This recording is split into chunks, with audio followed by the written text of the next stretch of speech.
اعوذ باللہ من الشیطان الرجیم بسم اللہ الرحمن الرحیم وَإِذَا قِيلَ لَهُمْ لَا تُفْسِدُوا فِي الْأَرْضِ قَالُوا إِنَّمَا نَحْنُ مُصْلِحُونَ سورہ بقرہ آیت نمبر 11۔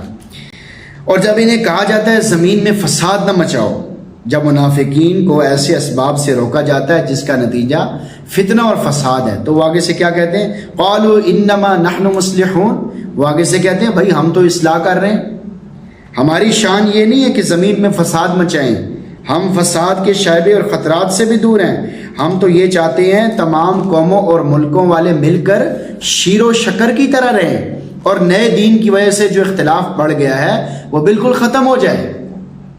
یعنی وہ یہ سمجھتے ہیں ہم بالکل ٹھیک کر رہے ہیں۔ ایسے آدمی کو کبھی بھی ہدایت نہیں ملتی۔ جو آدمی غلط کام کر کے یہ سمجھتا ہے کہ میں صحیح کر رہا ہوں، ایسے آدمی کو کبھی بھی ہدایت نہیں ملتی۔ واضح رہے کہ یہی کچھ ہر زمانے میں گمراہ، دنیا طلب، خواہش پرست، دین میں قدم قدم پر رخنہ ڈالنے والے بھی کہتے ہیں جی ہم تو صلح کل ہیں۔ گویا وہ کہنا چاہتے ہیں ہم اللہ سے بھی دوستی رکھیں گے، شیطان سے بھی دوستی رکھیں گے۔ ان کی اس حالت پر یہی کہا جا سکتا ہے انا للہ و انا الیہ راجعون۔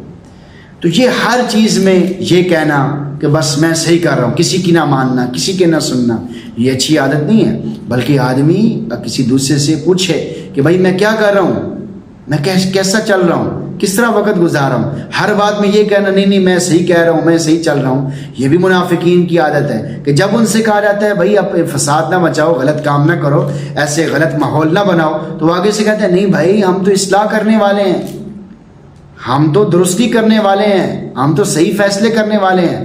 گویا وہ خود پسندی میں، خود اپنے آپ کو صحیح سمجھنے کے چکروں میں، حالانکہ ایسے کوئی اپنے آپ کو بالکل واضح طور پہ وہ نہیں کہہ سکتا۔